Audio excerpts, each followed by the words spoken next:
nesse tempo de adoração diante da palavra de Deus. E eu quero abrir a Bíblia com você. Se você tiver a sua Bíblia aí, você pode abrir, ou você pode acompanhar a imagem que vai passar aqui na tela. Como eu disse há momentos atrás, eu quero compartilhar com você uma palavra baseada na primeira carta aos Coríntios, no capítulo 11.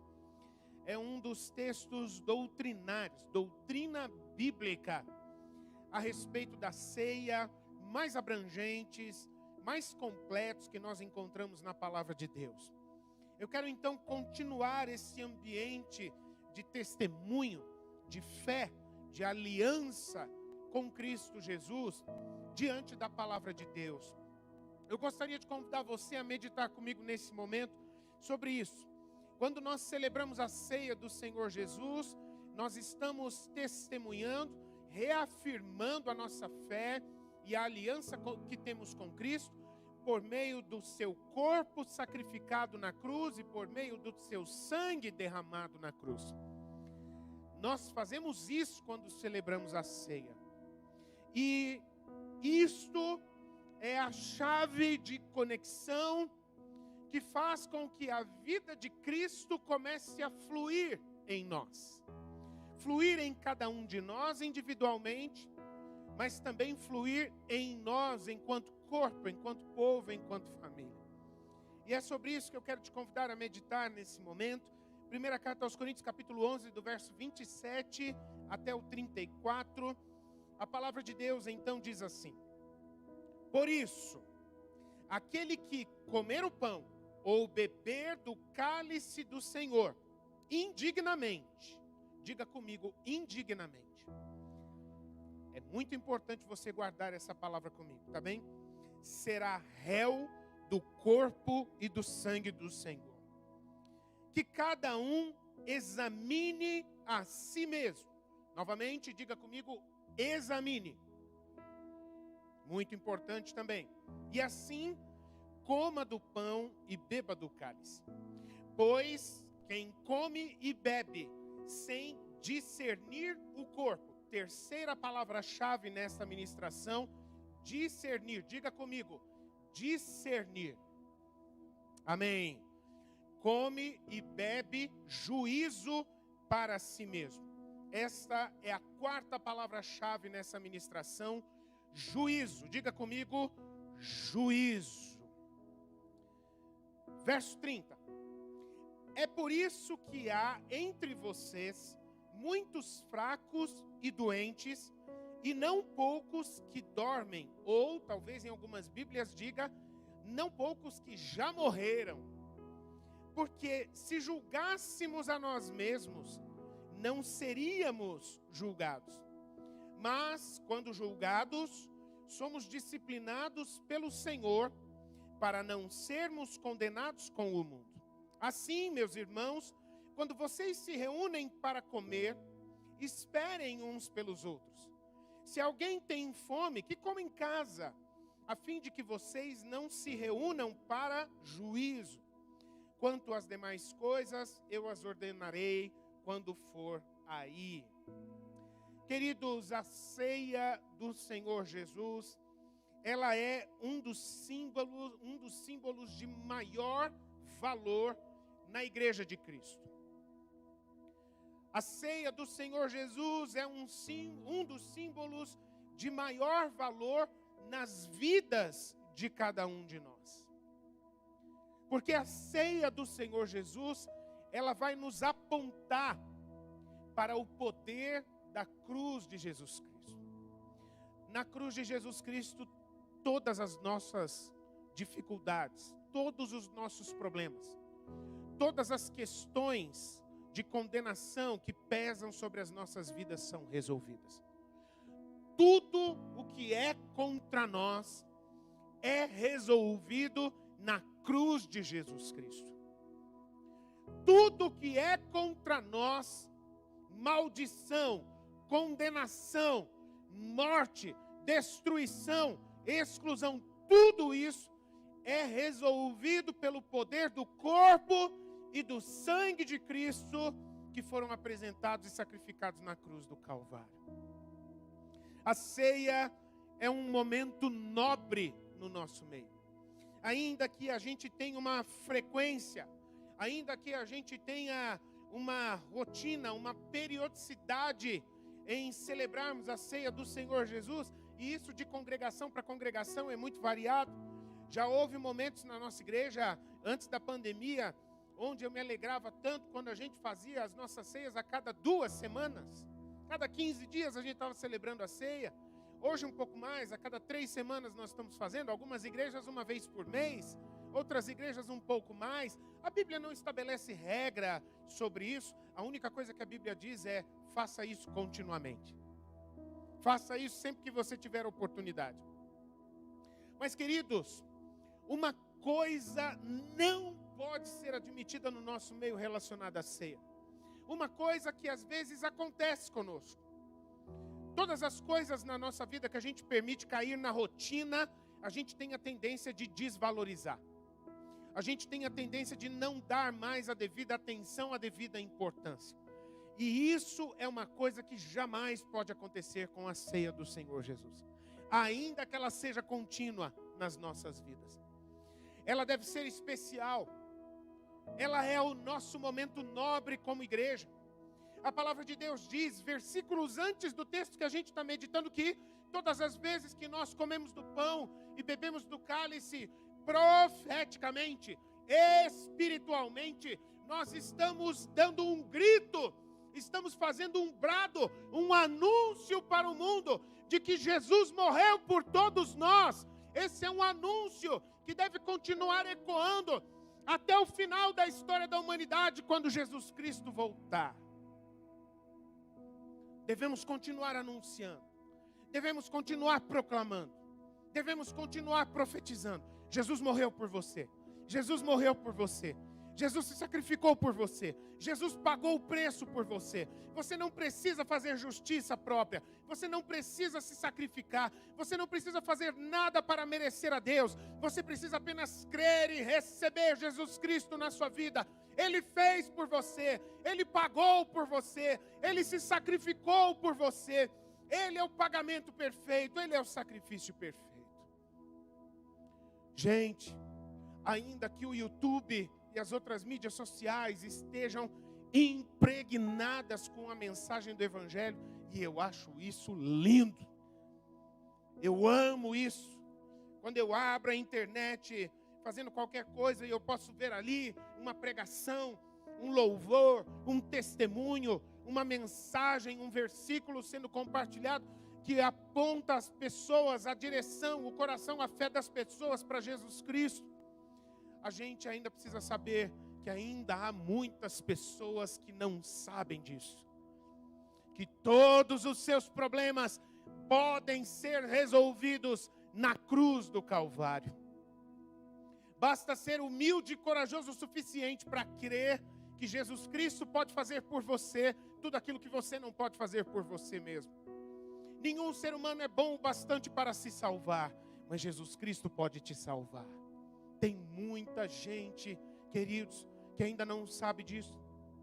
E eu vou dizer mais, tem muita gente que conhece o nome de Jesus. Tem muita gente que já leu a Bíblia, mas ainda não tem revelação, mas ainda não tem entendimento claro que aquilo que Jesus Cristo fez na cruz lá atrás tem impacto, tem efeito, tem validade sobre a minha vida. Jesus não morreu pelo mundo, Jesus morreu por mim. Isso é uma coisa, é uma chave que ainda não foi virada no coração e na mente de muitas pessoas. Jesus não trabalha por atacado. Ele trabalha de maneira especial na vida de cada pessoa. É assim que o reino de Deus se espalha pela terra, queridos. Vida na vida, pessoa a pessoa, coração a coração. Como a palavra do Senhor Jesus, lá no livro de Apocalipse: se hoje ouvires a sua voz e abrires o seu coração, eu entrarei e farei morada e cearei com você. É individual, é pessoal, é íntimo, é especial. Jesus conhece você pelo nome. A ceia do Senhor Jesus, ela não deve ser celebrada como se a gente fosse um grão de areia numa praia, de maneira indiferente. Ah, não tem problema, a ceia está acontecendo lá, não tem problema que eu não faça parte, porque independente de eu estar ou não estar, o que importa é que a ceia está sendo celebrada. O anúncio, o testemunho de Jesus está acontecendo. Não, Ele morreu por você. Ele está batendo na porta do seu coração. Ele está se dirigindo a você, Ele está chamando a você pelo nome. Ele conhece o teu nome, Ele conhece a tua história. Ele tem um propósito e um plano de amor eterno para a sua vida e para a minha vida. É por isso, queridos, que a ceia é o nosso momento nobre. É o nosso momento de aliança. É o nosso momento de afirmar: eu faço parte dessa multidão, desse povo aqui, maravilhoso. Mas eu não sou aqui só mais um de maneira indiferente, porque Jesus Cristo habita em mim. Ele é o meu Salvador. Ele é o Rei da minha vida. Eu tenho uma aliança especial de fé e de amor com Ele. A casa dele é aqui. É o meu coração. E eu não quero que Ele deixe jamais. Porque eu creio que o que Ele prometeu, Ele cumpre. Que não vai me deixar jamais. Queridos, a ceia é um momento nobre também por nós estarmos juntos. Nesse momento de ceia, é gerado aqui um ambiente de unidade. A palavra de Deus na carta aos Efésios tem um testemunho poderoso, maravilhoso, que vai dizer que por meio de Cristo, todos nós, ainda que sejamos tão diferentes, histórias tão diferentes, cultura familiar tão diferente, nível cultural, de acadêmico, de estudos tão diferentes, níveis econômicos, às vezes diferenças, mas a nossa fé em Cristo Jesus é uma só. O Pai que nós temos, Ele é o mesmo Pai. Ele é o Pai que está nos céus e que nos chama de filhos, que nos adotou como filhos. O Espírito que habita em mim é o mesmo Espírito que habita em você também, é um só. Não é outro Espírito que habita em mim, diferente do de você, diferente do outro. O mesmo Espírito que atuou na história lá atrás, na vida de Gideão, na vida de Isaías, na vida de Pedro, é o mesmo Espírito que está presente aqui e vivo, fala ao meu coração e ao teu coração aqui nesse lugar. Isso é unidade, queridos. Uma só fé, um só batismo, uma só esperança. É tudo um. É por isso que a ceia do Senhor Jesus, ela não é para ser celebrada isolado no quarto, em casa. Não faz sentido a ceia do Senhor Jesus ser celebrada isoladamente, uma pessoa sozinha. Porque a ceia fala de corpo, a ceia fala de unidade, a ceia fala de ligação. Não tem problema, mas pastor, o que a Bíblia diz? Qual que é o número mínimo? Se pelo menos 2 estiverem ali, já não tem isolamento. Já não tem mais individualidade. Já passa a ser uma comunhão, já passa a ser uma unidade. Onde estiverem 2 ou 3 ou mais reunidos em meu nome. Porque a ceia fala de corpo, queridos. A ceia é testemunho de que ainda que sejamos tantos, e ainda que sejamos tão diferentes, mas a experiência que nós tivemos com Cristo é a mesma. Fomos salvos por Ele. Fomos transformados por Ele. Fomos adotados como filhos de Deus por Ele. A ceia é um momento nobre também, porque Ele reafirma a unidade que nós temos uns com os outros. A ceia também, ela vai passar, portanto, muito longe de ser uma experiência egoísta. Essa ideia de que o que Jesus fez é só para mim, e se Jesus está aqui comigo, então eu não preciso desse monte de gente que dá trabalho, que dá dor de cabeça. Eu não preciso estar em unidade com esse monte de gente que pensa diferente de mim, que tem opinião diferente da minha, que tem um jeito de viver diferente do meu.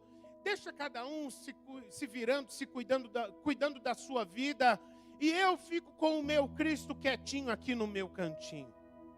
Celebrar a ceia é um exercício espiritual que nos permite nos livrarmos de comportamentos egoístas desse tipo. Queridos, a ceia do Senhor Jesus é uma das bênçãos que o Senhor nos deu para a gente nunca cair naquela mentira religiosa de que se Deus habita no meu coração, então eu não preciso de igreja. Se eu estou na minha casa, ali com a minha família, estou reunido ali em nome de Jesus com a minha família, ali eu já sou igreja e eu não preciso das demais pessoas, porque a igreja é a comunidade dos diferentes. É preciso que haja a comunhão dos diferentes. Porque a palavra de Deus vai dizer, queridos, que o ambiente mais fértil, mais poderoso, mais propício para que a gente possa ser aperfeiçoado no amor de Jesus Cristo é fazendo parte da comunhão dos diferentes. Eu preciso de umas pessoas diferentes de mim caminhando com Jesus junto comigo. Você precisa. Sabe por quê? Porque a gente vai entender o seguinte: se não tiver muito amor aqui no nosso meio de Jesus fluindo no nosso coração, a gente rapidinho já está voando um no pescoço do outro. Um já falou de um jeito que o outro não gosta, e aí o outro também já tem uma opinião diferente. Quer saber de uma coisa? Já se isola, ou já manda, ou já fala, ou já parte para cima, enfim. E o que não permite que isso aconteça? É porque o amor de Jesus Cristo tem sido derramado e aperfeiçoado continuamente dentro dos nossos corações. Eu acho linda a expressão que a palavra de Deus usa na segunda carta aos Coríntios, quando ela diz: porque o amor de Cristo nos constrange. É muito amor nessa questão. É muito amor nesse negócio. É muito amor envolvido que nos reúne aqui nesse lugar. Em nome de Jesus Cristo. Não tem ambiente mais poderoso, mais propício e fértil para nós sermos aperfeiçoados no amor. Porque a palavra de Deus diz, queridos, as bênçãos de Deus nós recebemos hoje, amanhã elas passarão. A sabedoria e o conhecimento que nós recebemos hoje, elas passarão. Os dons, os ministérios que nós exercemos hoje, vai passar. As experiências que nós vivemos aqui na terra, vai passar. O que nós conquistamos aqui na terra, vai passar. Mas a única coisa que nunca vai passar é o amor.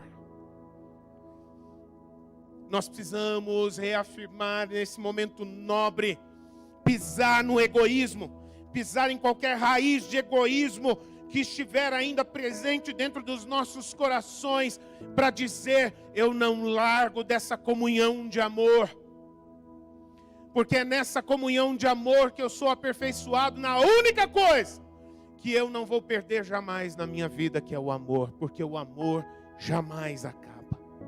Todas as outras coisas vão passar, mas o amor jamais passará.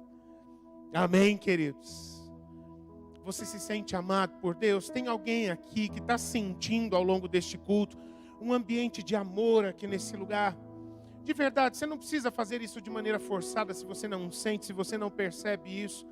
Mas se você percebe, querido, confesse isso. Afirme isso dentro do seu coração.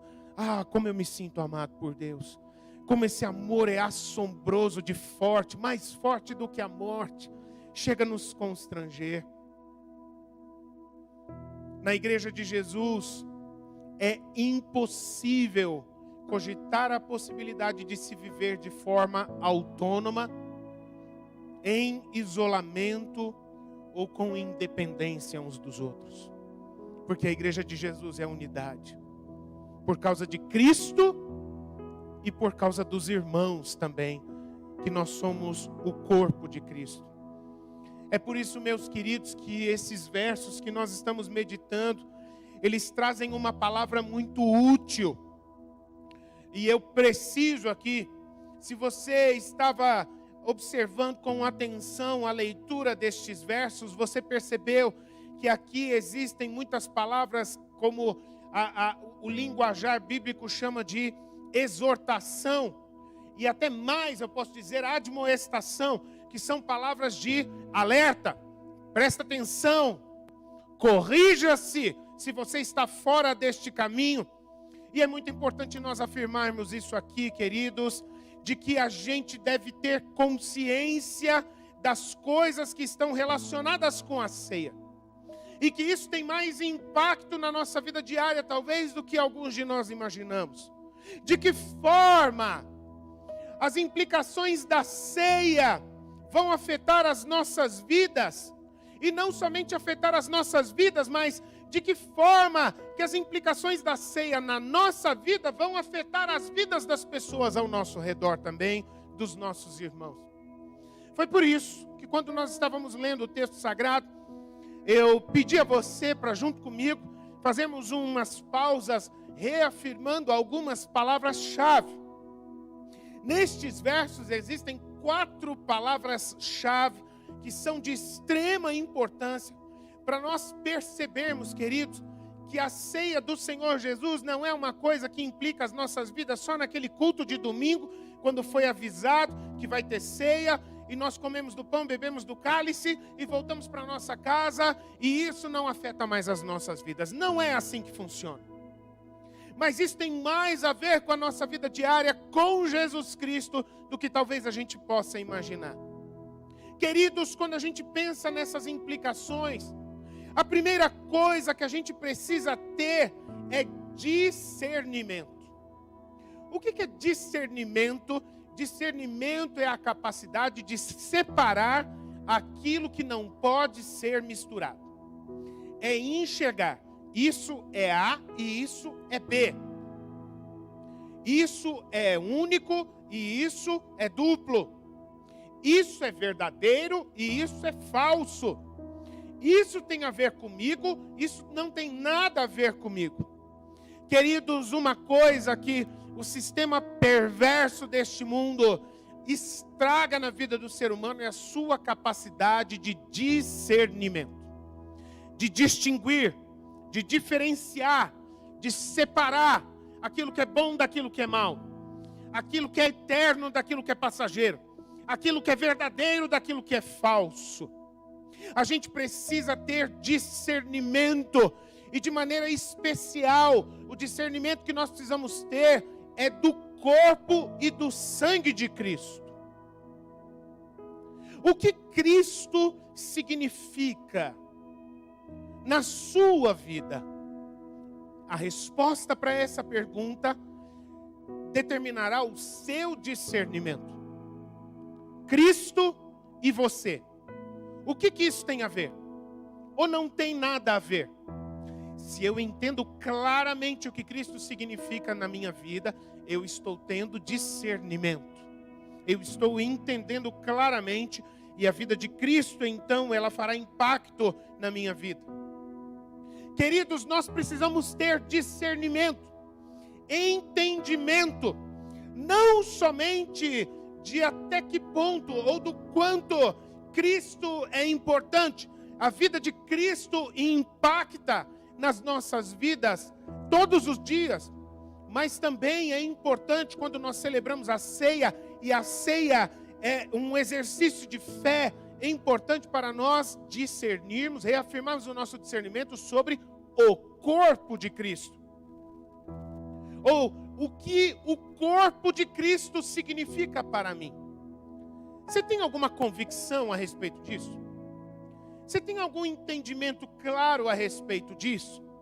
A ceia do Senhor Jesus nos levanta essa pergunta: será que a minha fé é viva, é firme, é convicta? Será que esse nível de clareza, de revelação da parte de Deus na minha vida já veio de maneira evidente? Eu entendo claramente que aquele Cristo de 2000 anos atrás da cruz, ele não ficou lá no passado, mas o que ele fez, o que ele realizou aqui na terra, impacta na minha vida até os dias de hoje. O corpo de Cristo, e quando a gente fala do corpo de Cristo, queridos, nós não estamos falando do corpo literalmente, mas aqui a expressão corpo de Cristo se refere à igreja de Jesus Cristo. Entendendo de uma maneira figurada que Cristo é o cabeça da igreja, é o comando da igreja, é o governo da igreja. E todos nós somos o seu corpo. Todos nós que estamos conectados com Cristo somos membros do corpo de Cristo. Um é o dedo, o outro é o braço, o outro é um rim, o outro é um coração e por aí vai. De maneira figurada, como se fosse assim. Portanto, isso está falando, se referindo à igreja. Isso está se referindo à igreja, que nós precisamos discernir, meus irmãos, qual é a importância da igreja na nossa vida. O que a igreja significa na sua vida? Qual que é a diferença que a igreja de Cristo tem na sua vida, faz na sua vida? A igreja é um lugar que eu vou. A igreja é uma programação que eu participo. A igreja é um serviço religioso que de vez em quando eu dou uma ofertinha e eles me atendem em algumas necessidades. Para mim, isso é igreja. Como uma visão religiosa totalmente equivocada, enxergando a igreja como uma coisa, e não como uma família, e não como um organismo vivo, o qual nós fazemos parte, e as nossas vidas afetam a vida da igreja, e a vida da igreja afeta as nossas vidas também. Queridos, nós precisamos discernir isso, ter entendimento claro, uma convicção firme, viva. Quando nós celebramos a ceia, só faz sentido participarmos da ceia se Cristo realmente tem uma importância fundamental na nossa vida. Se a igreja de Cristo realmente é algo que faz parte da nossa vida e nós fazemos parte da vida da igreja. Não como audiência, não como participantes de programação. Eu acho que você está entendendo isso.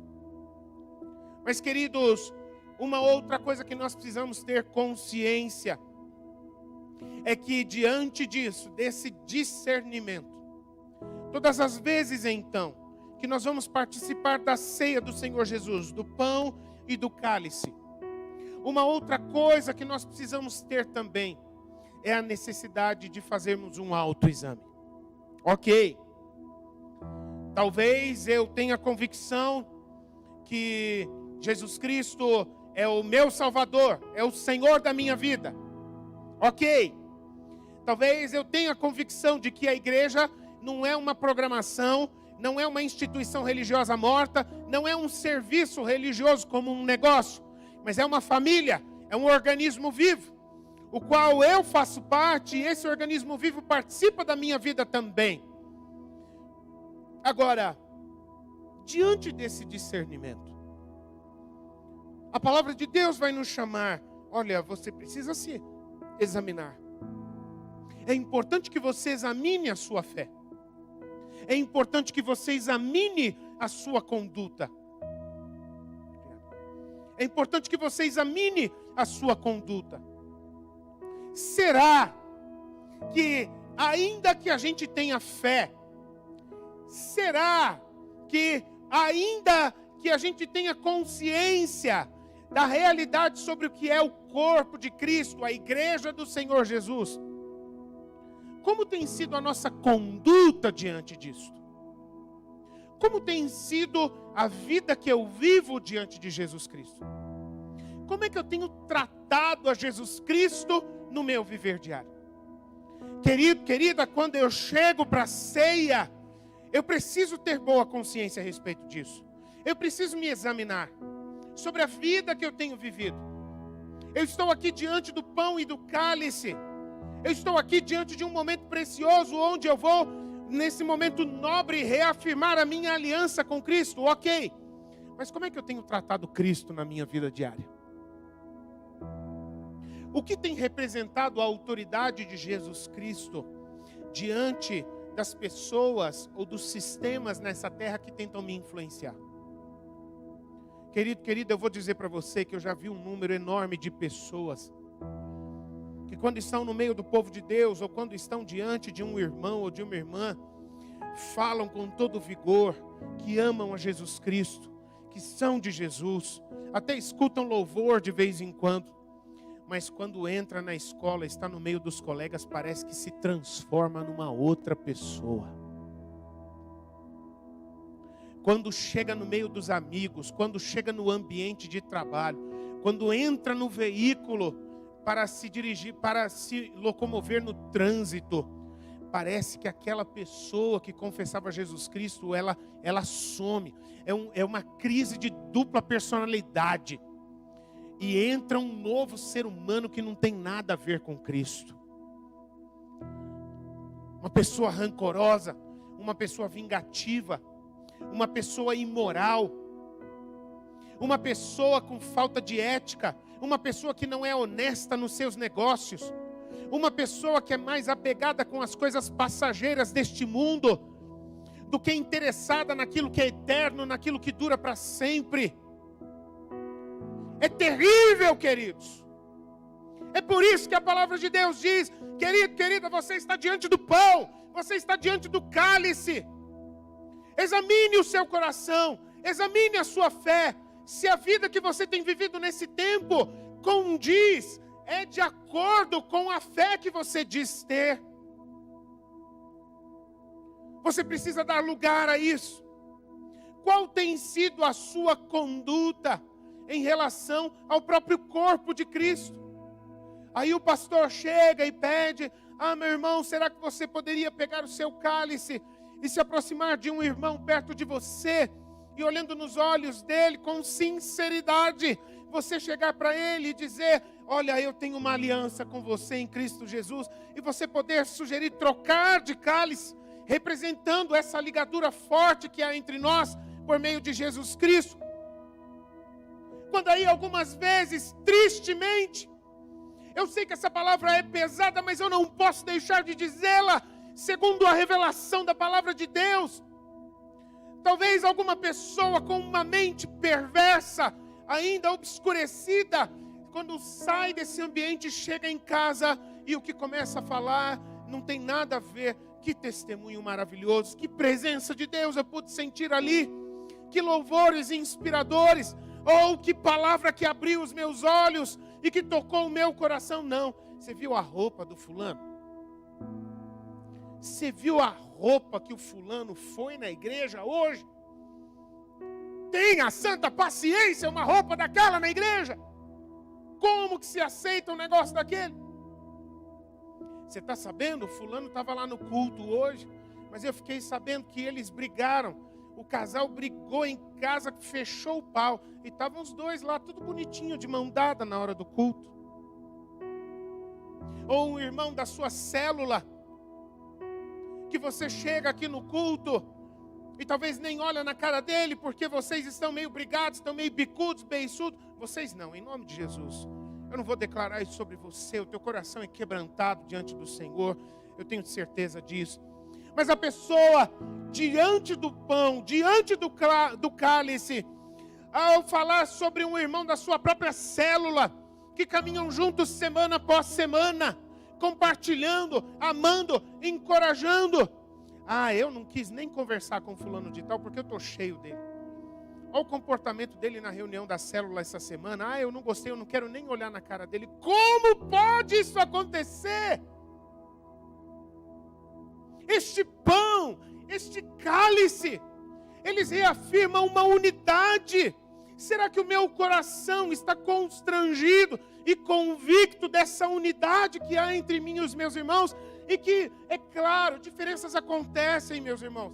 Existe um número enorme de irmãos aqui na nossa igreja em que eu já procurei, que eu já tive em algum momento que pedir desculpa, que pedir perdão. Eu já tive que lavar os pés literalmente de um número enorme de irmãos por causa de diferenças, por causa de situações de estranhamento. Mas isso não será motivo para nós desgarrarmos um do outro. Mas às vezes, queridos, coisas tão bobas.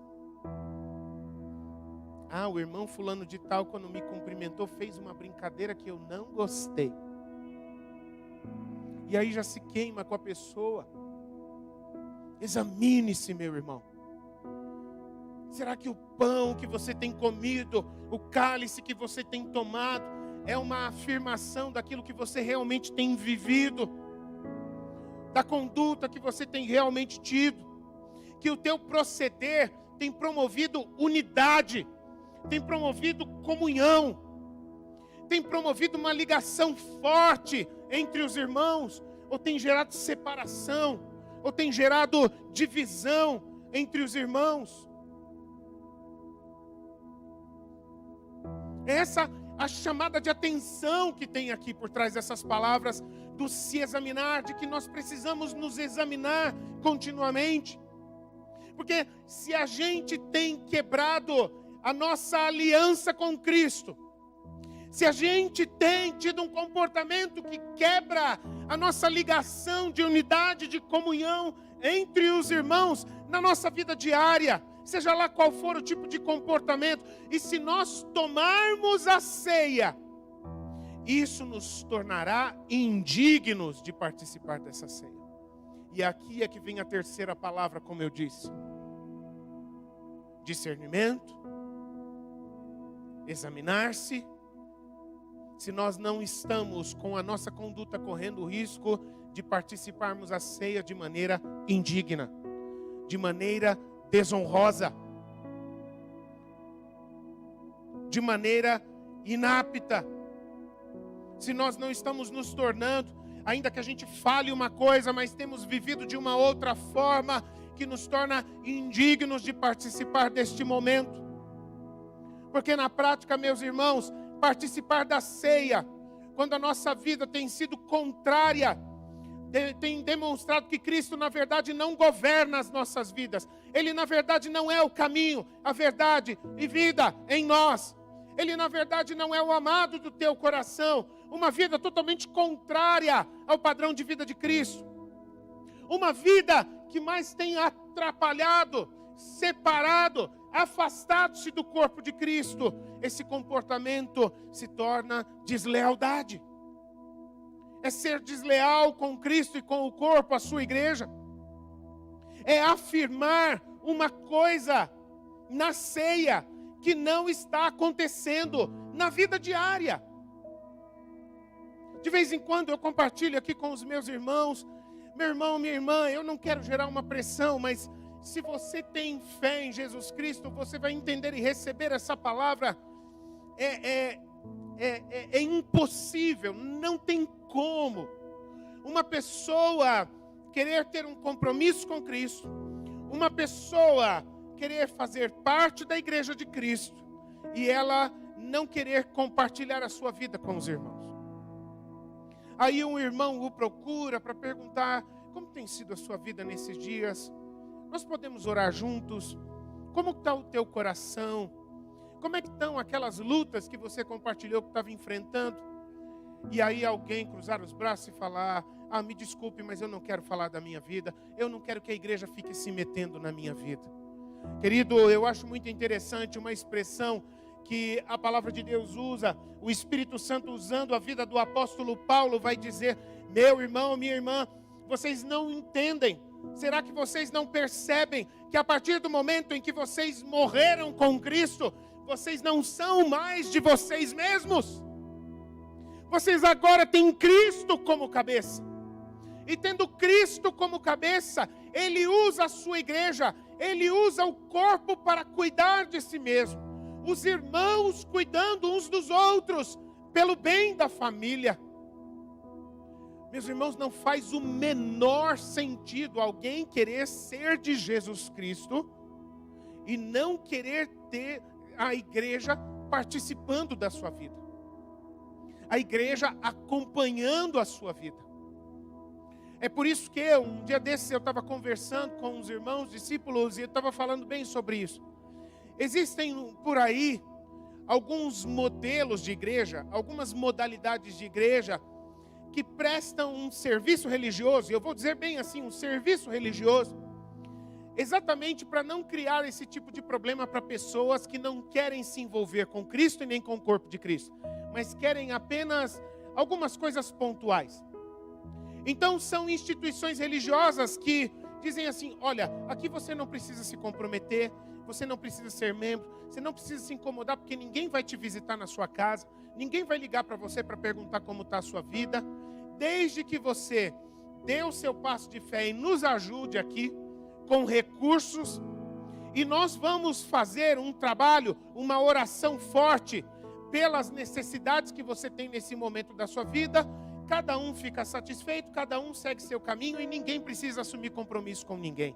Essa igreja não existe. Ah, pastor, mas tem o nome de igreja lá, mas não é igreja. Segundo o dono da igreja, isso jamais foi igreja.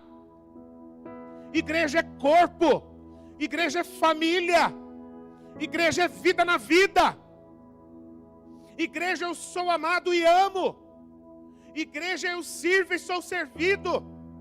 Igreja eu tenho a certeza de que tem alguém que está vigiando pela minha vida, de alguém que está me dando respaldo, que está me dando cobertura, que se importa com a minha vida para que eu esteja de pé, firme na presença de Deus, que se importa que eu não me desvie, não me perca na caminhada.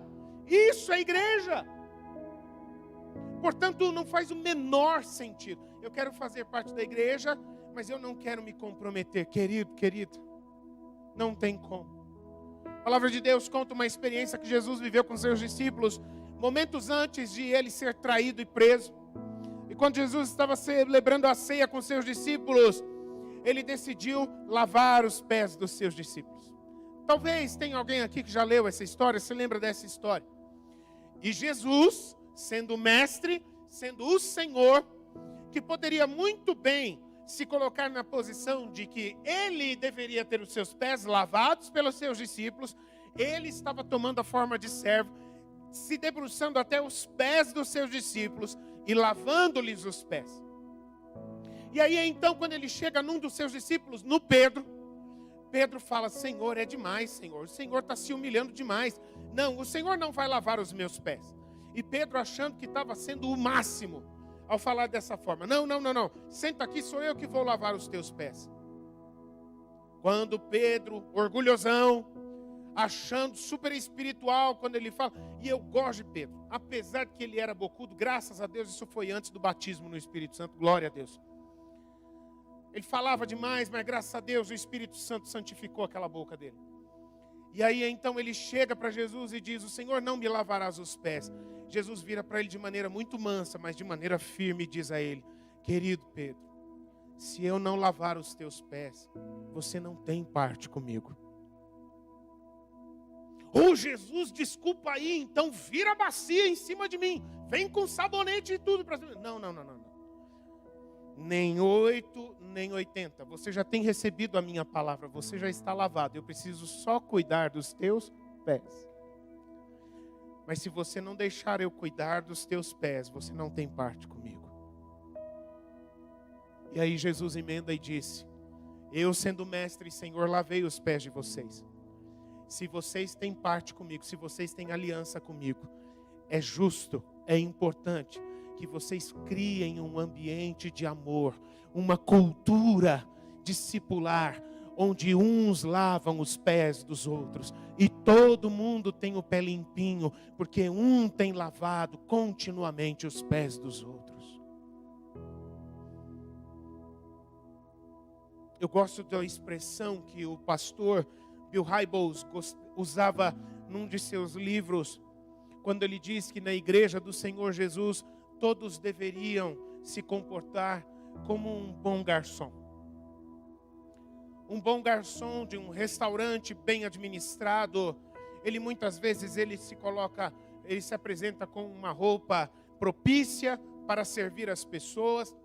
E existem até algumas modalidades de restaurante onde o garçom chega ao lado da mesa e se apresenta com toda a cortesia, com toda a educação, com um braço para trás e o outro braço postado à frente, dobrado, e por cima deste braço tem uma toalhinha.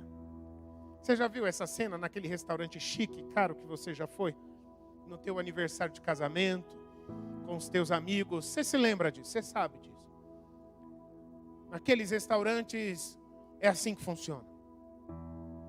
Senhor, eu estou aqui, com o meu braço estendido, com uma toalha aqui a postos, para que eu possa te servir naquilo que for necessário, para que você tenha uma boa noite, um bom jantar, um bom almoço, para que você seja provido, suprido em tudo aquilo que for necessário. Queridos, isso na igreja de Jesus deve ser hábito. Quando nós comemos do pão e nós tomamos o cálice juntos, nós estamos afirmando que em Cristo Jesus nós temos o compromisso de cuidar uns dos outros, de lavar os pés uns dos outros, porque o amor dele é derramado sobre nós e nos constrange.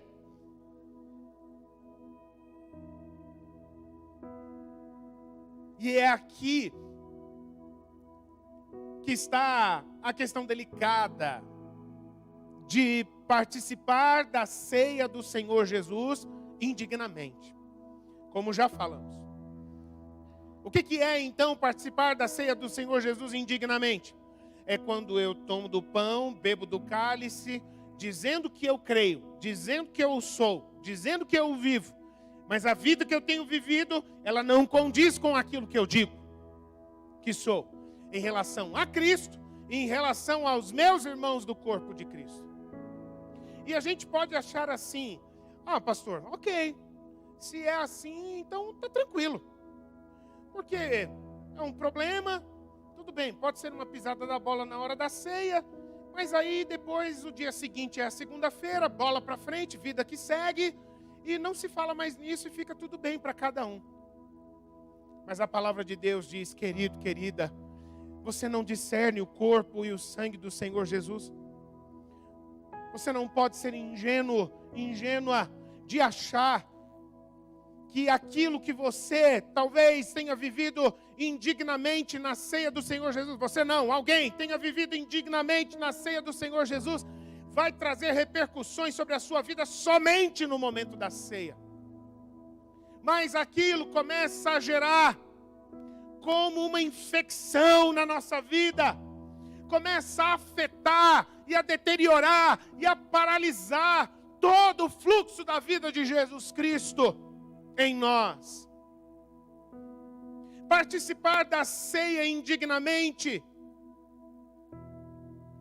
leva a gente a trazer alguns prejuízos, sim, tanto em relação à nossa vida diante de Cristo, diante do nome de Cristo, por causa do mau testemunho, porque a vida de Cristo, se tem uma das marcas poderosas da vida de Cristo, era a sua autenticidade, aquilo que ele dizia era o que ele vivia também.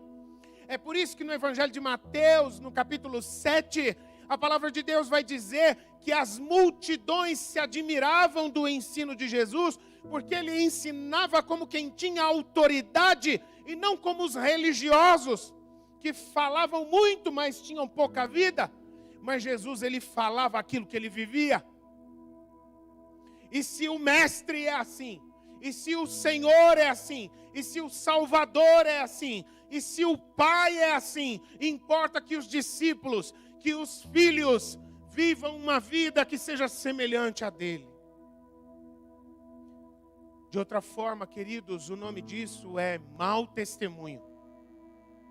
É dar um mau testemunho.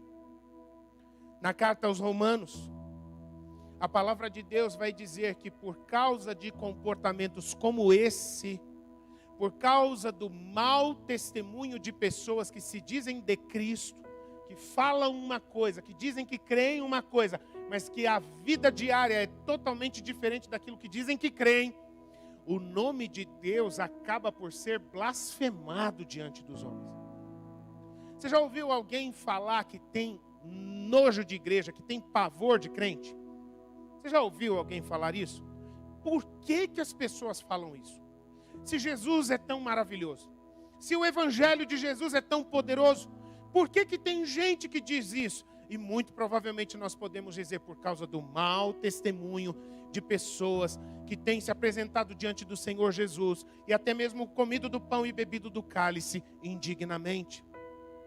Mas isso, queridos, não traz prejuízos somente diante do nome de Jesus, Mas além do nome de Jesus, também traz prejuízo para a igreja. Porque uma pessoa que fala que crê, que fala que vive, mas não tem uma vida condizente com aquilo que diz, ela vai ser um peso morto na vida da igreja. Desculpa usar esse termo pesado, mas não tem outra coisa muito diferente para usar não, queridão. Ela vai ser uma pessoa que não é útil em nada na vida da igreja. Ela é uma pessoa que, da maneira como ela se comporta, ela está na igreja ou ela não está, não tem feito diferença. Ela não tem compromisso com o corpo de Cristo. Quando a palavra de Deus diz que todos, não é só o pastor, não é só o teu discipulador, não é só o teu líder de célula, que deve trabalhar para que você cresça em Cristo, para que você exerça os seus dons, para que você cumpra o propósito e o chamado de Deus para a sua vida. Mas a palavra de Deus diz que desde aquele momento em que o véu que nos separava, ele foi rasgado e já não nos separa mais, todas as pessoas têm acesso a Jesus Cristo. Todas as pessoas que têm fé em Jesus Cristo podem ter também a unção do Espírito Santo de Deus sobre as suas vidas. Todas as pessoas que são de Cristo. É pastor, não é pastor, é líder, não é líder. Enfim, não importa se você tem Jesus Cristo na sua vida, você pode ser poderosamente usado por Deus para ser uma bênção. Uma bênção para o crescimento da sua igreja. Crescimento em todos os sentidos. Aquele versículo que é base do ministério da nossa igreja, Efésios capítulo 4, verso 15, que diz: antes, seguindo a verdade em amor, cresçamos em tudo, naquele que é a cabeça, Cristo. Ou seja, o crescimento nosso em Cristo, ele deve ter a contribuição de todos, não só do pastor e da liderança, e ele deve ser também em todos os sentidos. Ou seja, importa que eu cresça em Cristo, mais de Cristo, mais do caráter de Cristo, mais do coração de Cristo, mais da mente de Cristo, mais do amor de Cristo na minha vida. Cada vez mais conhecedor, cada vez mais parecido com Cristo. E isso uns com os outros. Eu preciso de você. E eu creio que também eu posso abençoar a sua vida para que você seja cada vez mais parecido com Cristo. Mas o nosso crescimento não para por aí. O nosso crescimento é em Cristo. Mas também crescermos no sentido de que mais pessoas conheçam a Cristo, assim como nós temos conhecido. Isso é algo que todos devem fazer. Ah, pastor, será que o pastor poderia, se não, levantar um evangelista da igreja para ir pregar o evangelho para uns amigos meus no meu ambiente de trabalho? Meu irmão, minha irmã, você não está entendendo. Quem é que Deus colocou para trabalhar lá? Sou eu, pastor. Mas sabe como é que é? Eu não tenho título, pastor. Eu não tenho cargo. Eu não sei falar, pastor. Queridão, Moisés também não sabia. E não era ele. Não sou eu. Não é nenhum de nós. É apenas a vida de Cristo fluindo através das nossas vidas. Pastor, mas eu sou simples. Vai na tua simplicidade, meu irmão. Ah, mas eu não sou muito articulado. Mas vai com a articulação que você tem, meu irmão. Ah, mas eu não tenho tanto conhecimento. Mas vai com o que você tem. Você se lembra do dia em que você se encontrou com Cristo? É claro que você se lembra. Você pode se esquecer do nascimento do teu filho? Não, pastor. Você pode se esquecer do teu casamento? Não, pastor. Então o dia que você nasceu de novo com Cristo, é impossível você esquecer. Se você puder compartilhar o que Jesus fez na tua vida, não tem mensagem mais poderosa que você pode falar para alguém. E dizer para aquela pessoa, olha, se Cristo fez com isso daqui, se Cristo foi capaz de fazer uma obra maravilhosa com isso daqui que sou eu tenho certeza que Ele pode fazer com você, meu querido. Se Ele teve poder, se Ele foi grande o bastante para me salvar, eu tenho autoridade para te dizer, Ele pode fazer isso com você também. Não tem mensagem mais poderosa que você possa falar para alguém, querido. Às vezes a gente fica criando umas ideias, dá uns barulhos de carroça na nossa cabeça de que a gente tem que saber a Bíblia de cor. E quando a gente vai pregar o Evangelho, a gente tem que ser Gênesis capítulo 1, diz assim, e Efésios capítulo 1, não sei o que, e vai. Querido, você tem que levar a palavra com vida em Cristo Jesus. É só isso. Deixa Deus te usar com a porção que Ele derramou sobre você, com a medida da tua fé, do jeitinho que Ele te fez. Ah, mas eu não sei orar bonito. Oração bonita é oração sincera, meu irmão. Se você for sincero, seja lá a palavra que você usar. Se você fala tudo errado, nós, truce, enfim, vai desse jeito, mas vai de coração, meu irmão. Vai ser linda essa oração. Vai ser poderosa essa oração.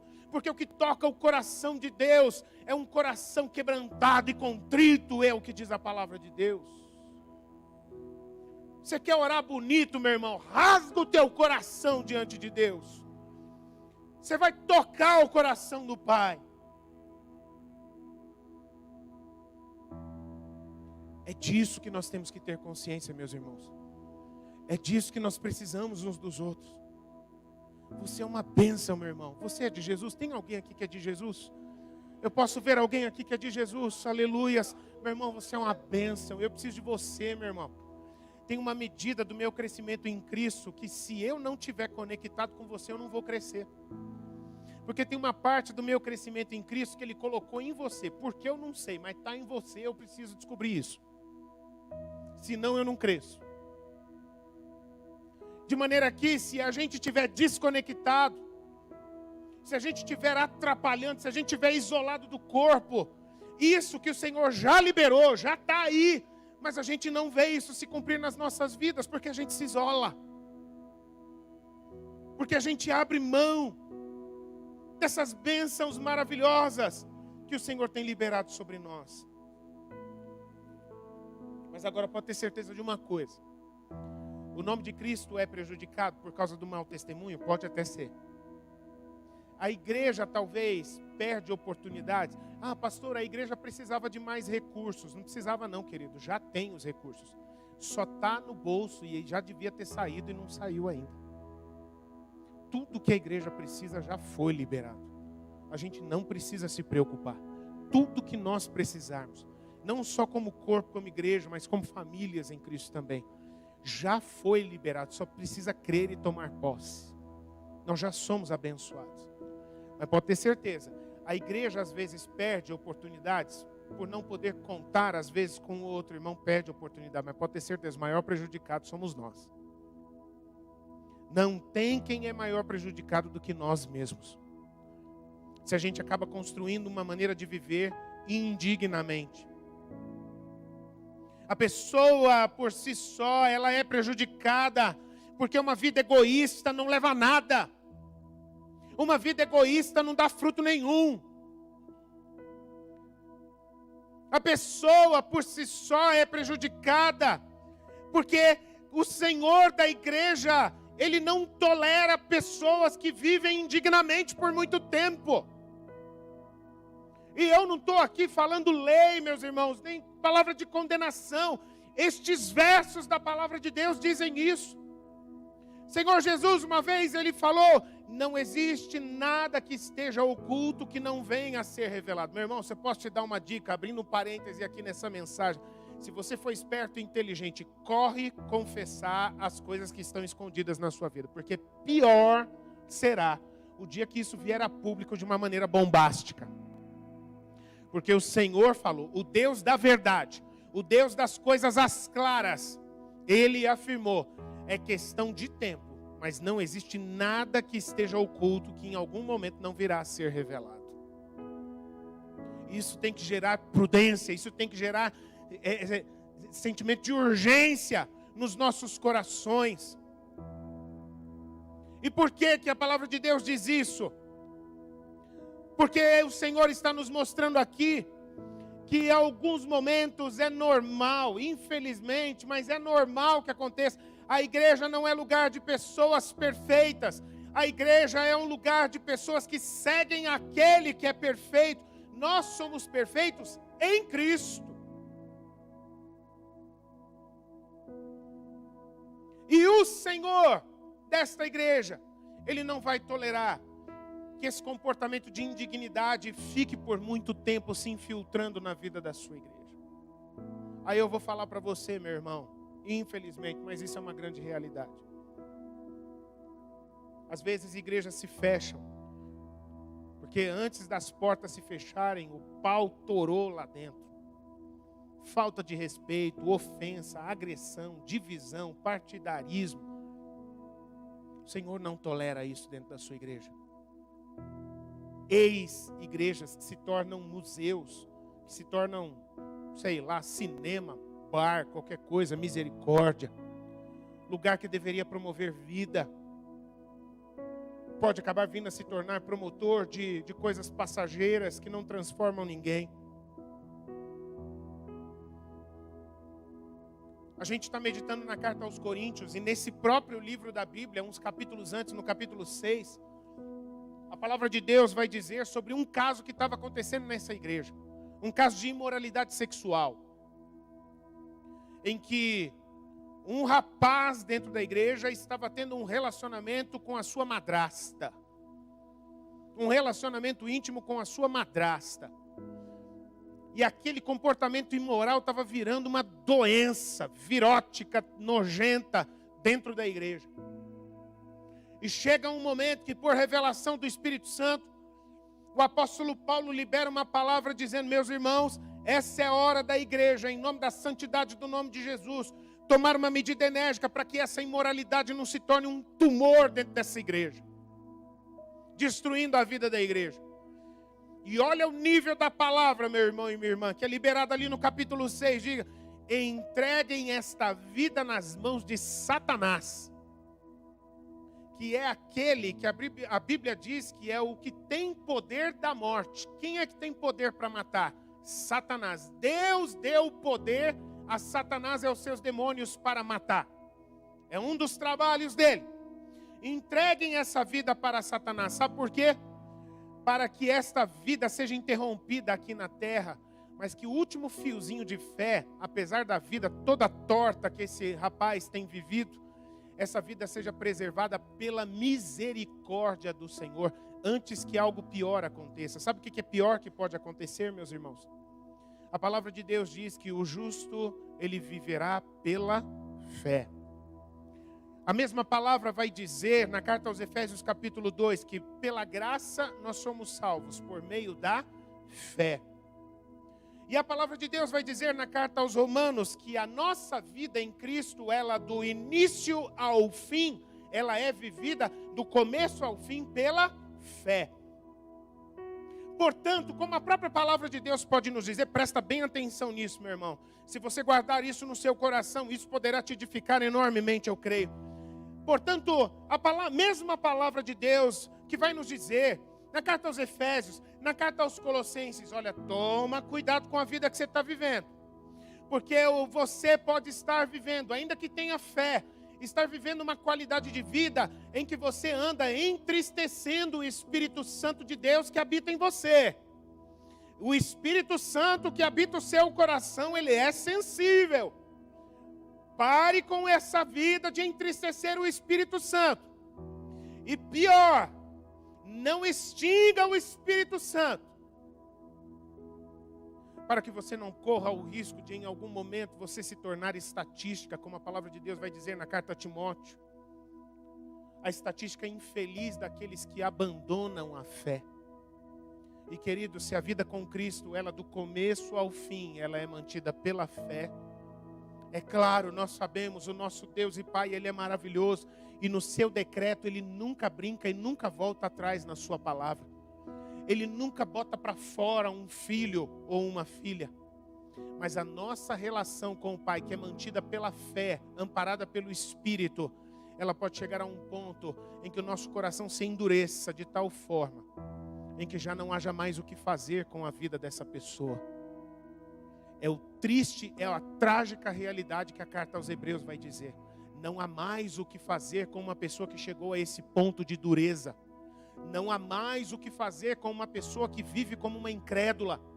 Não há mais o que se possa fazer com uma pessoa que uma vez provou da graça e ela pisa e cospe nessa mesma graça. Misericórdia. É por isso que a palavra de Deus nos diz, queridos, no meio destes versos aqui, porque Deus, Ele pode intervir antes que o pior aconteça, para que talvez o corpo se perca, para que talvez a vida dessa pessoa seja interrompida. E isso pode parecer assustador para você. Por favor, entenda o que eu estou falando.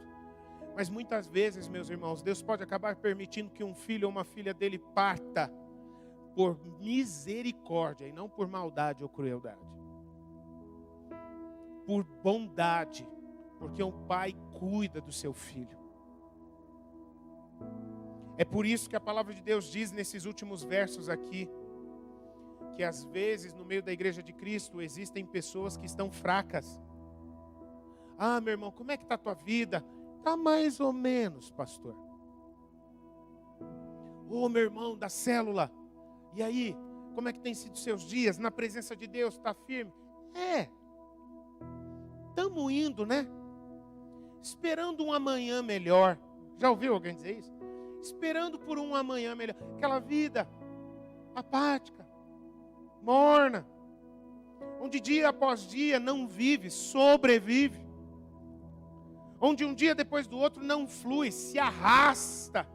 Onde viver parece um peso insuportável. Vamos ver se a gente consegue chegar no final desse dia. Não era para ser assim, queridos. O Senhor Jesus diz no Evangelho de João, no capítulo 10, eu vim para que vocês tenham vida. E não vida na reserva do tanque, mas tenham vida em abundância. Mas se alguém vai vivendo esse fluxo de indignidade, de sujeira, a vida vai se tornando fraca e doente. E até chegar ao ponto de que talvez por misericórdia e bondade do Senhor, Ele interrompa o caminho desse irmão, só para que esse irmão não chegue no pior estado, de ele abandonar a fé que um dia ele teve na sua vida. Meus irmãos, quando a gente olha para a vida da igreja, e nesse tempo uma mensagem muito forte que nós temos levantado, isso é uma convicção, isso é um alvo, é uma busca que nós temos feito na nossa vida como igreja nestes dias, de construir no nosso meio um ambiente de uma cultura discipular, onde todos são discípulos e que também estão discipulando outras pessoas, uma cultura celular, onde nós caminhamos juntos como uma família, como um time unido, um exército dos céus, lutando e vencendo nesta terra.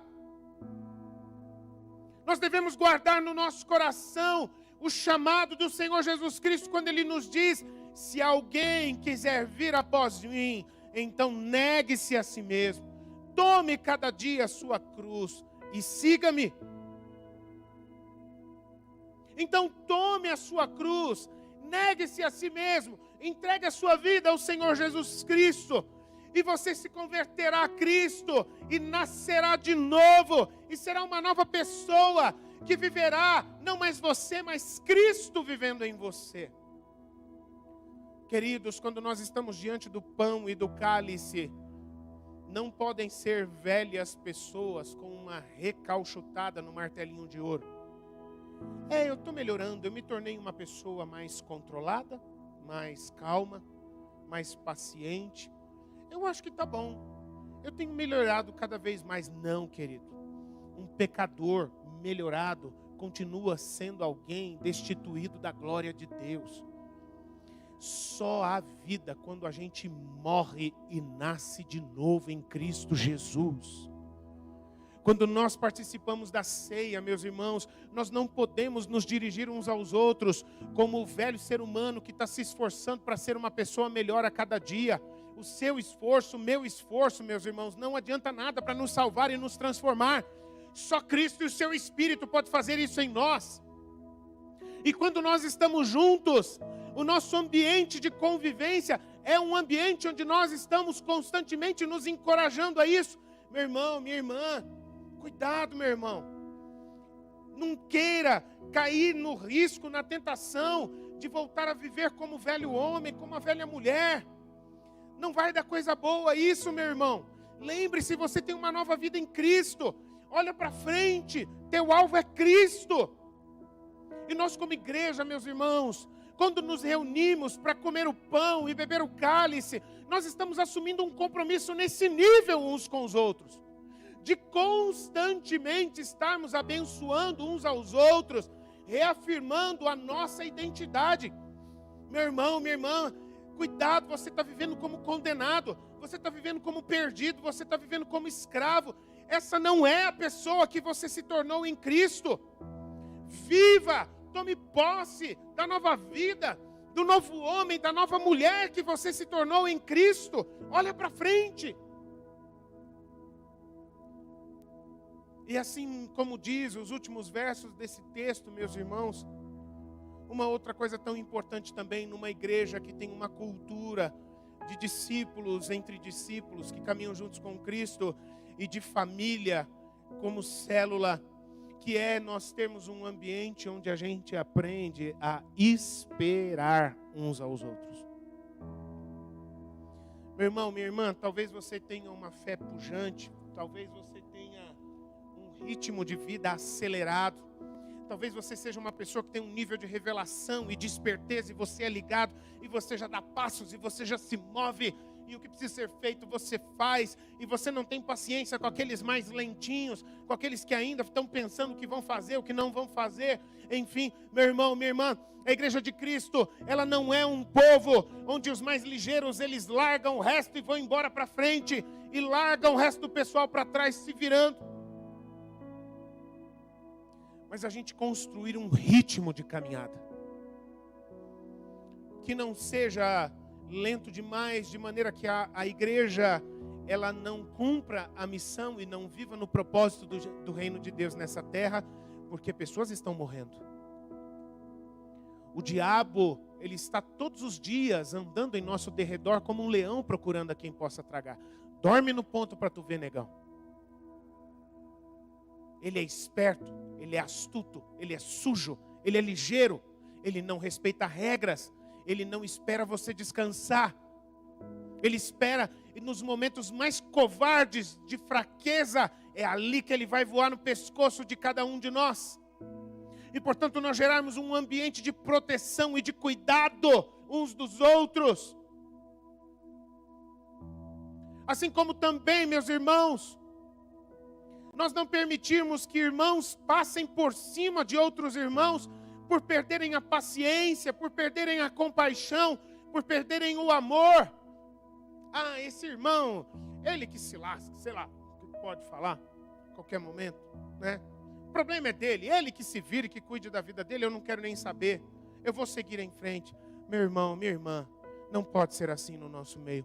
Não foi isso que Cristo nos tornou. O Senhor Jesus não nos tornou isso. Um grupo de pessoas onde cada um é por si e Deus para todos, como diz o ditado, né? Esse ditado não tem nada a ver com o evangelho do Senhor Jesus. Esse ditado não tem nada a ver com o corpo e com o sangue de Cristo, do qual nós fazemos parte. Querido, será que tem alguém que está entendendo essa palavra? Será que tem alguém que está entendendo que é urgente a necessidade, meus irmãos, de nós vivermos de uma maneira que a gente afirme, que a gente alinhe, que a gente honre a fé que tem ardido no nosso coração e que nós temos confessado e declarado, meus irmãos, porque esta é a chave de nós avançarmos a passos firmes rumo à glória eterna nos céus, e a cada passo que nós damos nessa terra, vivendo o propósito, a vontade de Deus em nossas